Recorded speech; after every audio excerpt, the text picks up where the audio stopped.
Okay. పాలిటీలో భాగంగా మనం last క్లాస్‌లో 73వ రాజ్యాంగ సవరణ చట్టం చదువుకున్నాం గదా! సో, ఫిఫ్త్ యూనిట్‌లో ఇంకొక టాపిక్ మిగిలిపోయిందండి మనకు. 74వ రాజ్యాంగ సవరణ చట్టం. ఇదొక్కటి అయిపోతే పాలిటీ మొత్తం కంప్లీట్ అయిపోయినట్టే.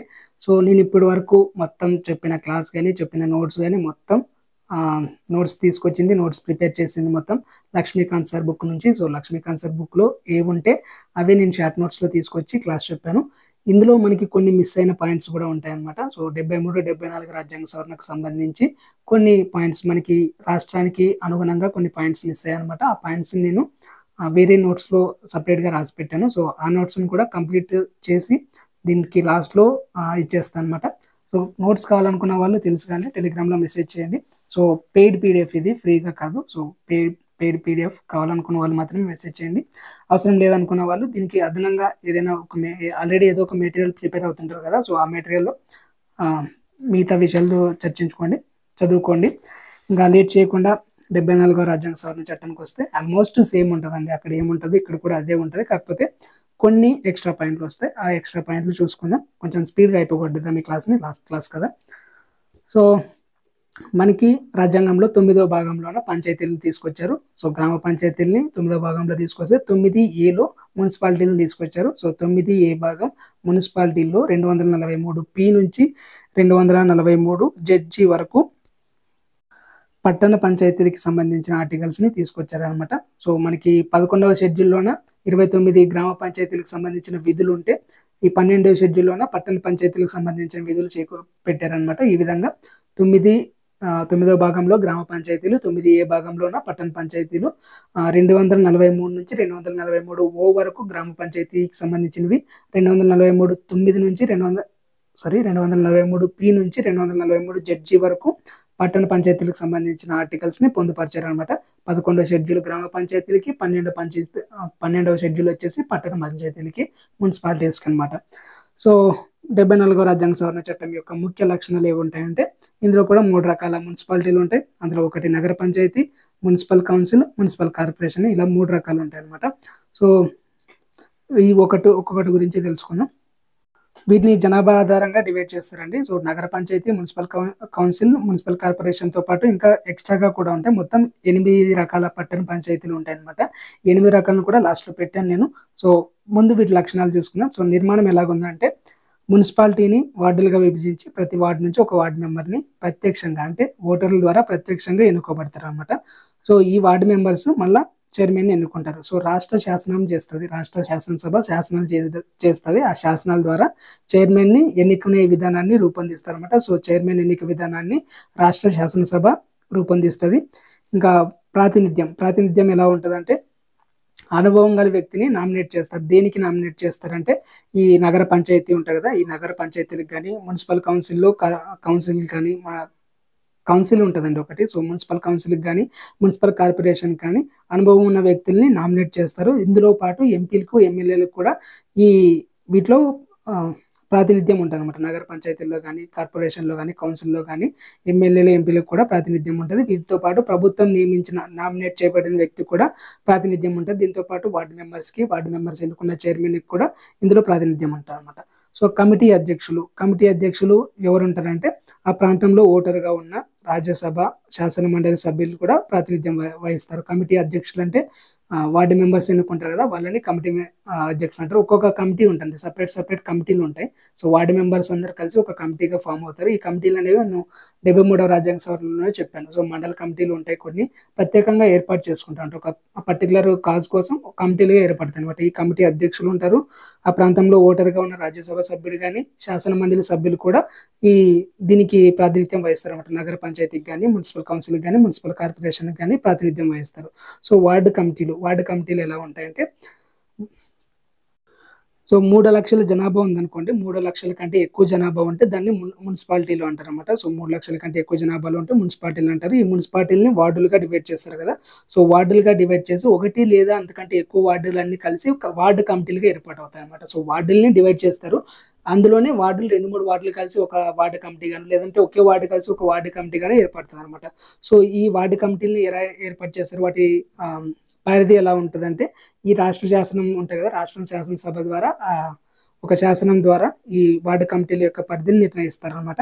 ఇంకా సీట్ల రిజర్వేషన్ అనేది సేమ్ ఉంటుంది. ఎస్సీ ఎస్టీ వాళ్ళకి ఆ జనాభా ప్రతిపాదికన సీట్లు కేటాయిస్తారు. 334 ఆర్టికల్ ప్రకారం 2030 వరకు వాళ్ళకి ఆ రిజర్వేషన్ వర్తిస్తుంది. మహిళలకు 1/3 రిజర్వేషన్ ఉంది. ప్రజెంట్ 50% రిజర్వేషన్ అంటున్నారు.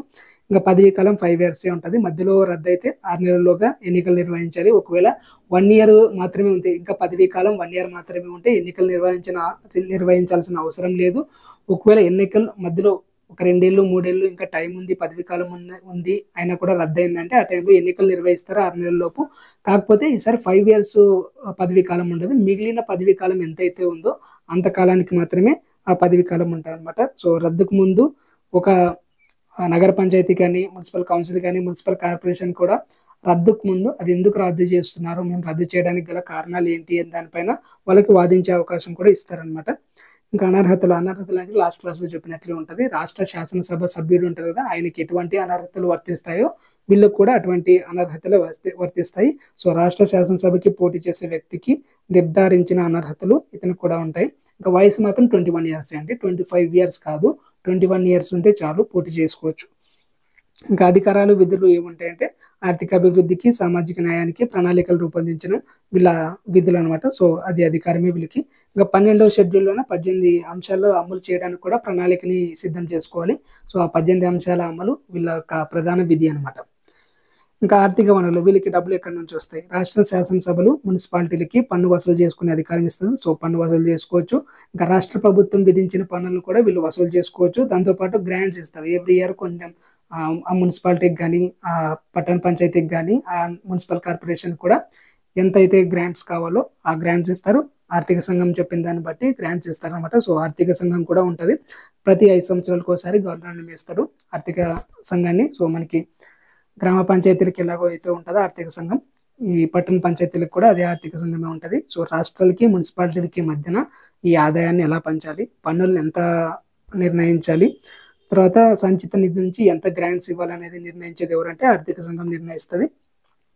సో ఆర్థిక వనరుల్ని పంచుకోవడానికి, ఇంకా ఎక్కువ ఇంప్రూవ్ చేసుకోవడానికి కావాల్సిన చర్యలను కూడా సూచిస్తుంది. గవర్నర్ చే రిఫర్ చేయబడిన ఇతర అంశాలను కూడా సూచిస్తుంది. దీనికి కేంద్ర ఆర్థిక సంఘం చెప్తుంది కదా ఎంతైతే నిధులు ఇవ్వాలి అని, అలా ఇది కూడా ఆర్థిక సంఘం ఉంటుంది అనమాట, రాష్ట్ర ఆర్థిక సంఘం ఉంటుంది. ఇంకా ఖాతాల ఆడిట్కి సేమ్ గ్రామ పంచాయతీలు ఎలా ఉంటుందో అలాగే ఉంటుంది. రాష్ట్ర శాసనసభలు మున్సిపాలిటీలకి ఖాతాలు ఆడిట్ నిర్వహించుకోవడానికి కొన్ని కొత్త శాసనాలు రూపొందించుకోవచ్చు. ఇంకా కేంద్రపాలిత ప్రాంతాల వాటికి ఈ చట్టం వర్తిస్తుందా అని చెప్పేది ఎవరంటే రాష్ట్రపతి గారు చెప్తారు. సో రాష్ట్రపతి గారు ఏదైనా కేంద్రపాలిత ప్రాంతానికి ఈ చట్టం వర్తిస్తుందా వర్తించదా అనేది ఆయనే డిసైడ్ చేస్తాడు అనమాట. ఏదైనా కేంద్రపాలిత ప్రాంతానికి ఈ చట్టం నుంచి మినహాయింపు కావాలంటే ఆయనే ఇస్తాడు. లేదంటే ఈ చట్టాన్ని మార్పులు చేసి అమలు చేయాలన్నా కూడా రాష్ట్రపతి గారే ఆమోదిస్తారనమాట. ఇంకా రాష్ట్రపతి 2001లో తీసుకొచ్చారనమాట. 243 ZD ప్రకారం జిల్లా ప్రణాళిక కమిటీని తీసుకొచ్చారు. ఈ జిల్లా ప్రణాళిక కమిటీ అనేది గ్రామ పంచాయతీల్లో ఉండదు. జిల్లా ప్రణాళిక కమిటీ వచ్చేసి పట్టణ పంచాయతీల్లోనే ఉంటుంది. Article 243 ZD. ఇంకా 243 ZE ప్రకారం మెట్రోపాలిటన్ ప్లానింగ్ కమిటీ ఉంటుంది. ఈ జిల్లా ప్రణాళిక కమిటీ వేరు, మెట్రోపాలిటన్ ప్రణాళిక కమిటీ వేరు అనమాట. రెండు వేరు అవి. వీటి ఉద్దేశం ఏంటంటే ప్రణాళికలను రచించుకోవడం. సో ప్రణాళికలను రచించుకొని వాటిని అమలు చేయడం. ఇంకా ఈ కేంద్రపాలిత ప్రాంతాలకి వర్తించింది మనం రాష్ట్రపతి డిసైడ్ చేస్తారన్నాం కదా, అలాగే ఢిల్లీ కేంద్రపాలిత ప్రాంతం కదా, ఢిల్లీ ప్రాంతానికి, ఆ రాజధాని ప్రాంతానికి ఈ పట్టణ పంచాయతీ యొక్క రాజ్యాంగ సవరణ చట్టం అమలు కాదనమాట. సో జిల్లా ప్రణాళిక కమిటీ ఎందుకు ఉంటుంది అంటే జిల్లా స్థాయిలో ఉన్న ప్రాంతాలకి కొన్ని తెగలు ఉంటాయి కదా, కొన్ని జిల్లాల్లోని తెగల ప్రాంతాలకి, పంచాయతీలకి, మున్సిపాలిటీలకి ఇవన్నీ ఒక ప్రణాళికల్ని రూపొందించుకొని ఆ ప్రణాళికల్ని అభివృద్ధి పరచడానికి జిల్లా ప్రణాళిక కమిటీ ఏర్పడుతుంది అనమాట. సో రాష్ట్ర శాసనసభ ఈ కమిటీల యొక్క నిర్మాణాన్ని, ఆ కమిటీ సభ్యుల్ని ఎన్నుకునే విధానాలని కూడా రూపొందిస్తారు అనమాట. ఆ కమిటీ సభ్యుల యొక్క విధుల్ని, ఆ కమిటీ అధ్యక్షుల్ని ఎన్నుకునే విధానాన్ని, సో వీటన్నిటిని రాష్ట్ర శాసనసభే రూపొందిస్తారు అనమాట. సో ప్రణాళిక కమిటీ ఉంటాయి కదా, ఆ ప్రణాళిక కమిటీని ఎవరు ఎన్నుకోవాలి, అందులో సభ్యులు ఎవరు ఉండాలి, దాని నిర్మాణం ఎలా ఉండాలి, తర్వాత అధ్యక్షుని ఎలా ఎన్నుకోవాలి, ఇలాంటి నియమ నిబంధనలన్నీ రాష్ట్ర శాసనసభ రూపొందిస్తారు అనమాట. సో ప్రణాళిక సంఘంలో 4/5 మంది అంటే 5 మందిలో కనీసం 4 ఆ జిల్లా పంచాయతీల నుంచి, మున్సిపాలిటీల నుంచి ఆ సభ్యులు ఉంటారు కదా, ఆ సభ్యుల నుంచి ఎన్నుకోవాలన్నమాట. సో ఎంపీటీసీ, జెడ్పీటీసీలు ఉంటారు కదా, వీళ్ళ నుంచి ఎన్నుకోవాలన్నమాట. ఎంపీటీసీ, జెడ్పీటీసీలు ఉంటారు, కౌన్సిలర్లు ఉంటారు, మేయర్లు ఉంటారు కదా. సో కౌన్సిలర్లు, వార్డు మెంబర్ల నుంచి ఎన్నుకోబడతారు అనమాట. ఇంకా కమిటీ సభ్యుల ప్రాతినిధ్యం గ్రామీణ, పట్టణ జనాభా నిష్పత్తిలో ఉండాలి. సో ఈ కమిటీలో సభ్యులు ఉంటారు కదా, వీళ్ళు గ్రామ జనాభాలోన పట్టణ జనాభాకి ఈక్వల్ నిష్పత్తిలో ఉండాలని. ఇంకా జిల్లా ప్రణాళిక సంఘానికి అధ్యక్షుడు వచ్చేసి అప్పటి వరకు ప్రణాళికలు రూపొందించారు కదా, ఆ ప్రణాళికను తీసుకెళ్లి రాష్ట్ర ప్రభుత్వానికి పంపించాలన్నమాట. సో జిల్లా ప్రణాళిక కమిటీ అధ్యక్షుడు వచ్చేసి వాళ్ళు రూపొందించుకున్న ప్రణాళికని ఈ విధంగా రూపొందించుకున్నామని రాష్ట్ర ప్రభుత్వానికి పంపించాలన్నమాట. సేమ్ మహానగర ప్రణాళిక కమిటీ కూడా అలాగే ఉంటుంది, మెట్రోపాలిటన్ ప్రణాళిక కమిటీ. దీనిలో కూడా సేమ్ అదే ఉంటుంది. కాకపోతే 10 లక్షల కన్నా ఎక్కువ జనాభా ఉంటే దాన్ని మెట్రోపాలిటన్ కమిటీ అంటారు అనమాట. సో మెట్రోపాలిటన్ ప్రణాళిక కమిటీ ఒక 2 లేదా ఎక్కువ మున్సిపాలిటీలు కలిసి ఒక మెట్రోపాలిటన్ సిటీగా ఏర్పడవచ్చు, లేదంటే ఒక పెద్ద నగరాన్ని మెట్రోపాలిటన్ సిటీగా పేర్కొనవచ్చు అనమాట. సో 10 లక్షల కంటే ఎక్కువ జనాభా ఉంటేనే మెట్రోపాలిటన్ సిటీ అంటారు అనమాట. సో దీని యొక్క నిర్మాణము, ఎన్నిక విధానము, ప్రతినిధుల ప్రాతినిధ్యము, విధులు, అధ్యక్ష ఎన్నికలు అన్నీ కూడా రాష్ట్ర శాసనసభ నియమ నిబంధనలు రూపొందిస్తుంది. ఇందులో 2/3 వంతు అంటే 3 సభ్యుల్లోన 2 సభ్యుల్ని ఖచ్చితంగా మున్సిపాలిటీ సభ్యులు, పంచాయతీ చైర్మన్లు మాత్రమే ఎన్నుకోవాలి. జనాభా నిష్పత్తిని ఈ సభ్యుల్ని కేటాయిస్తారు.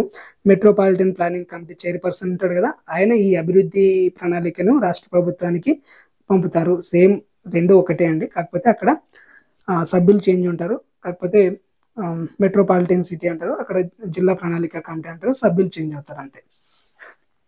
ఇంకా అంతవరకు అమల్లో ఉంటాయి కదా. సో 74వ రాజ్యాంగ సవరణ చట్టం రాకముందు కొన్ని పట్టణ పంచాయతీలు అమల్లో ఉంటాయి కదా, ఆ పట్టణ పంచాయతీలు వాటి పదవీ కాలం ఉన్నంత వరకు కొనసాగుతాయి. తర్వాత 1 year లోపు, ఈ చట్టం అమలైన 1 year లోపు కొత్త చట్టాలని తీసుకొని రావాలి అని శాసనసభలకి చెప్తారు.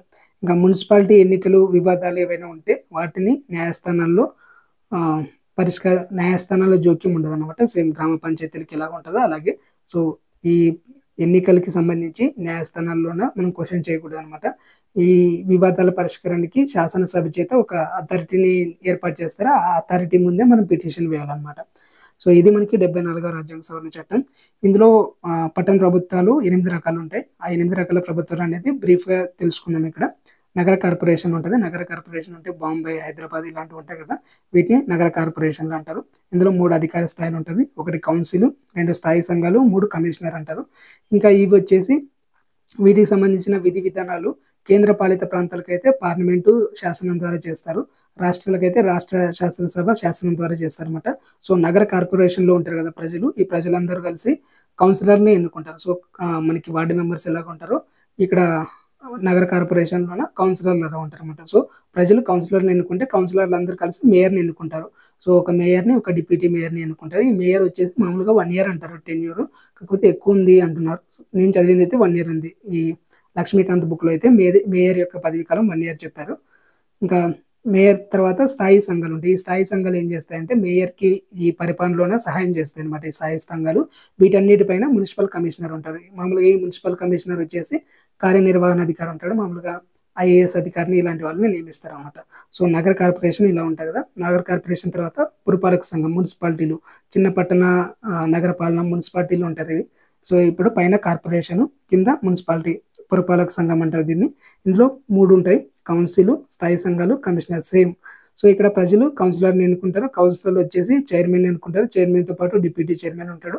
ఈయన ఇక్కడ కార్యనిర్వహణ అధికారాలు నిర్వహిస్తారు అనమాట. సో కార్పొరేషన్లో వచ్చేసి మున్సిపల్ కమిషనరే కార్యనిర్వహణ అధికారిగా ఉంటాడు. పురపాలక సంఘానికి వచ్చేసి చైర్మన్ వచ్చేసి కార్యనిర్వహణ అధికారాలు చెలాయిస్తాడు. వీళ్ళకి అనుబంధంగా స్థాయి సంఘాలు ఉంటాయి.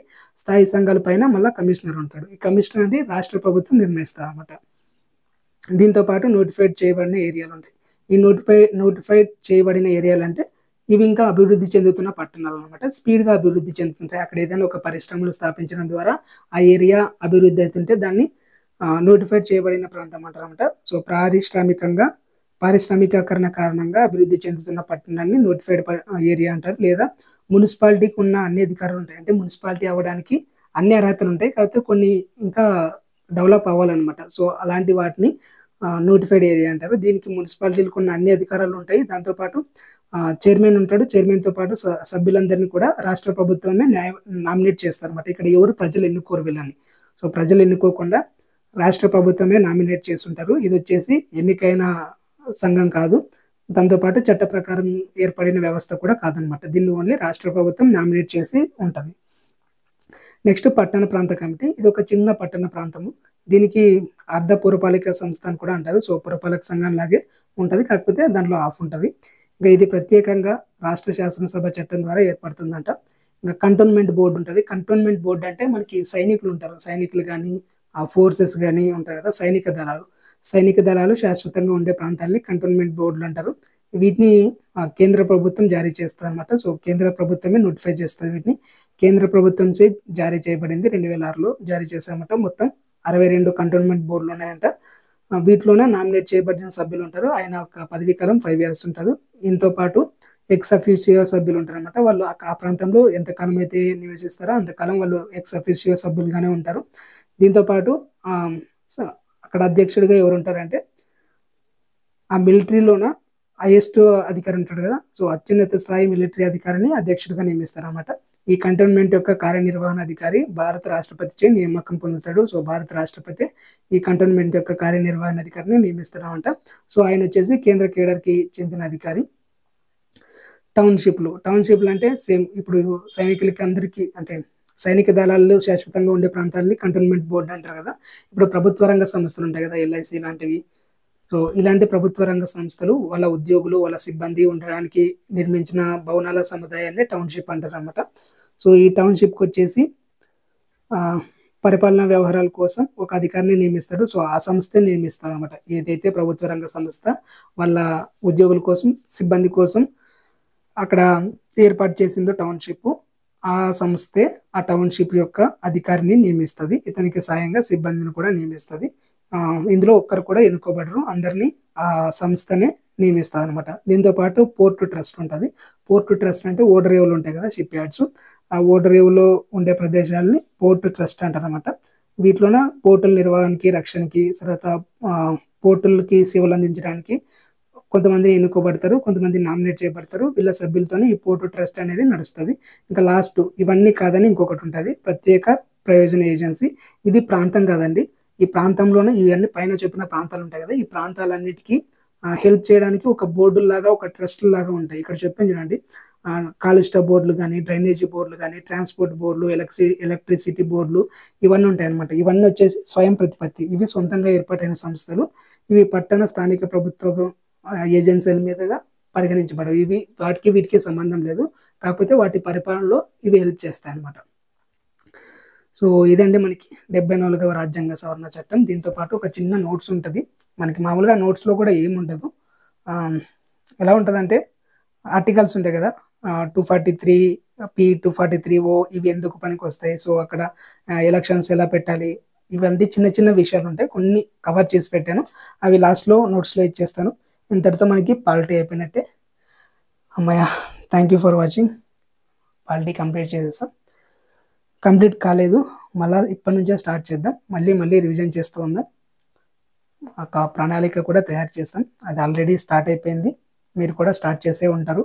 కాకపోతే మళ్ళీ రివిజన్ చేద్దాం. ఏవైనా మిస్ అయింటే కూడా ఈ నోట్స్ ముందు పెట్టుకొని ఈ క్లాసెస్ వింటూ మళ్ళీ రివిజన్ చేసుకోండి. ఆల్మోస్ట్ కవర్ చేస్తే నాకు తెలిసి 80% సిలబస్ కవర్ చేస్తే ఒక 20% మిస్ అయింటే మీరు సొంతంగా చేసుకోవాల్సిందే, తప్పదు. నేనైతే లక్ష్మీకాంత్ బుక్లో ఉండే మేజర్ టాపిక్స్ మొత్తం తీసుకొచ్చి ఆల్మోస్ట్ నాకు తెలిసి ఒక 50 pages కూడా ఉండదు ఇది. సో 50 pagesలో కంప్లీట్ చేసేసా. Thank you. కావాల్సిన వాళ్ళు మెసేజ్ చేయండి, అవసరం లేదనుకునే వాళ్ళు మీకు నచ్చింది చదువుకోండి.